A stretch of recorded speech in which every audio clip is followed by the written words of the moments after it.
Möödunud sajandi 80-ndatel, 90-ndatel üles kasvanud ja toonasest moodsast tantsumuusikast huvitunud noor pidi olema pärit teiselt planeedilt, kui ta ei teadnud, kes on Allan Roosileht.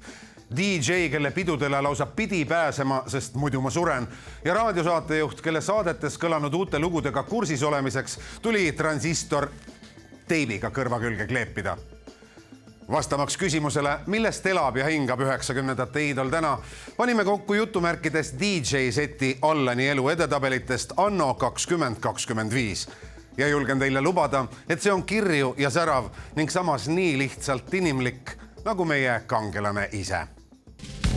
Allan Roosilehe, DJ, raadiotähe ja 2022. aasta kuldmikrofoni laureaadi eeskujulikus lastetoas, pedas ja hilisemas õpetaja ametis lihvitud kaunis eesti keel mõjub täna juba veidi anakronistlikult, kuid näpistab samas õhkama emakeele kaduva paleuse poole. Alliteratsioon ja assonants pauguvad siin. Ise õhkab retsidiivne ajaloohuviline, mitmekülgne ja oleme ausad, veetlevalt edev mees, aga enama, kui talle algselt tuntust toonud muusika poole, kuigi viimasega on paljudki ta huvid seotud. Reisimine, fotograafia, inimesed, autogrammid, efektsed lavakostüümid ja mood on vaid üksikud värvikilnud, mis moodustavad Allani tänase rõõmsalt eklektilise maailma, kus ühel mõjusamal positsioonil kunst ja selle kogumine. Mina teen valikuid selle järgi, kas selle pildiga seostub mingisugune lugu, kas ma suudan ennast kuidagi sinna mõelda selle asja juurde või selle pildi soetamine on seotud mingi looga. Neid kaalutlusi sul ei ole, et sa kogud seda kunsti, mis võiks ajahorisondis kuidagi väärinduda? Ei, päris nii ei ole. See on nüüd Pink Floyd, see on minu muusika, see on ikka sealt, kust minu asi algab. 97. aastal anti välja Pink Floydi plaadid uuesti, inglise keeles on seda kasutatakse homonüümi samasugust sõna, nii nagu meil on tee kohe tähenduslik, nii on back, on tagasi tulemine, aga back tähendab ka selga. Ja siis ütlesid reklaami asjatundjad, kuule, võtame modellid ja värvime Pink Floydi plaadid nende selgadele. Atom Heart, Mother Relics, Dark Side of the Moon, valguse dispersiooniga, Wish You Were Here, Wall ja Animals. Ja ühes Ida-Londoni eramajas basseini servale toodi modellid kohale, värviti nad ära ja tehti see pilt, mis on saanud maailma kuulsaks. Sellest on väikseid plakateid, suuri plakateid, pikki plakateid, kõrgeid plakateid, igasuguseid. Ja mina võtsin selle, mis mulle kõige rohkem meeldis, lasin selle ära raamida, klaas on peal ja ma olen väga vaimustes sellest ja pildi all nurgas on väike silt, et Allan Roosilehe kollektsioonist. Kuld. See on minu kuldkollektsioon. Mul on ka veel hõbekollektsioon. Hõbekollektsioon. Ja kujutad sa ette, ta on ju kitsch, ega see ei ole ju suur kunst. See on plakati kunst ikkagi. Kitsch on kuidagi negatiivse konnotatsiooniga termin. Ei, mind ei häiri see. Ja kaasa võetud tööna näen ma seinal tuttavat daami. Marilyn Monroe. Tema on ikoon moes, kunstis, ka suhtlemises, ka elu põletamises, milles kõik ta ei võiks ikoon olla.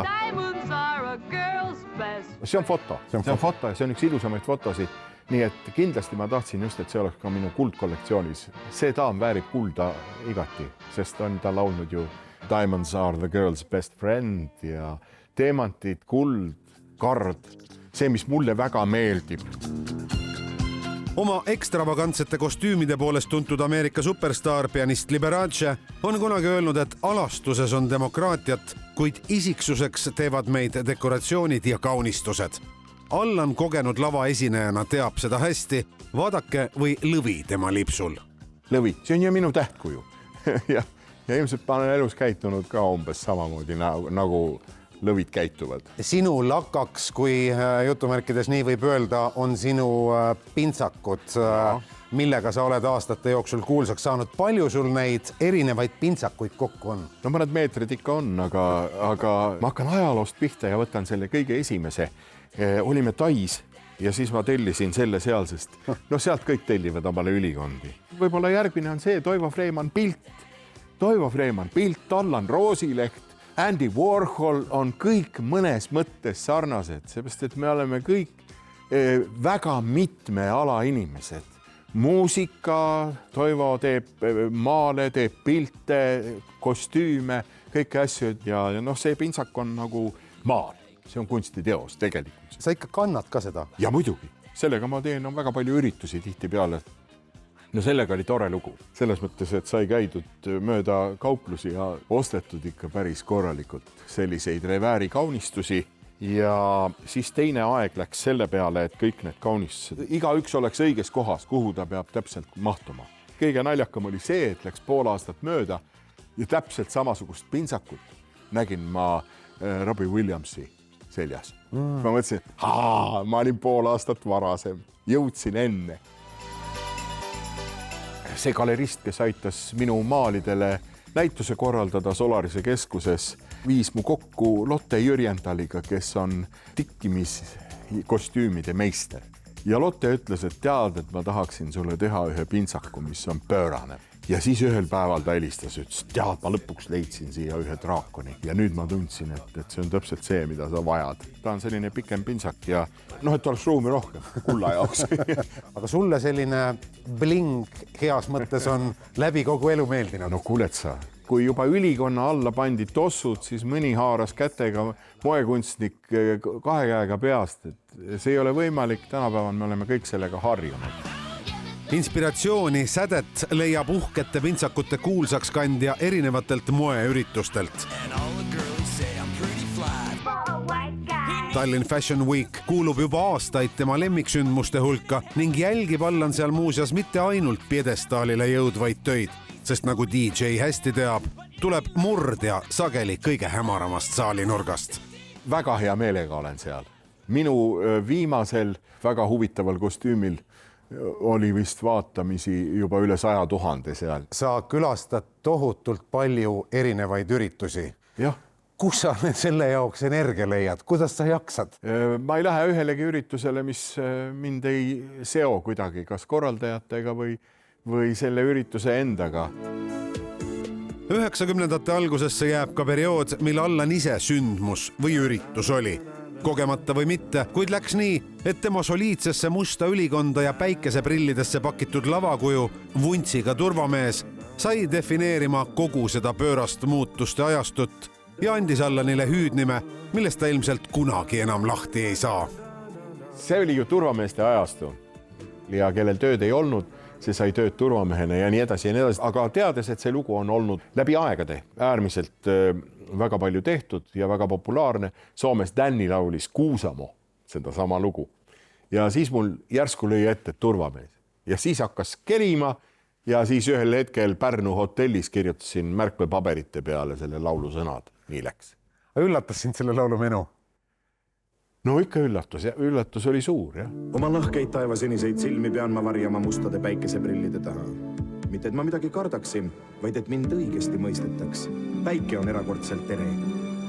Minu elu möödub rahulikult ja turvaliselt. Vahel tuleb tundide kaupa mõne prominendi või vasevaguni kõrval seista.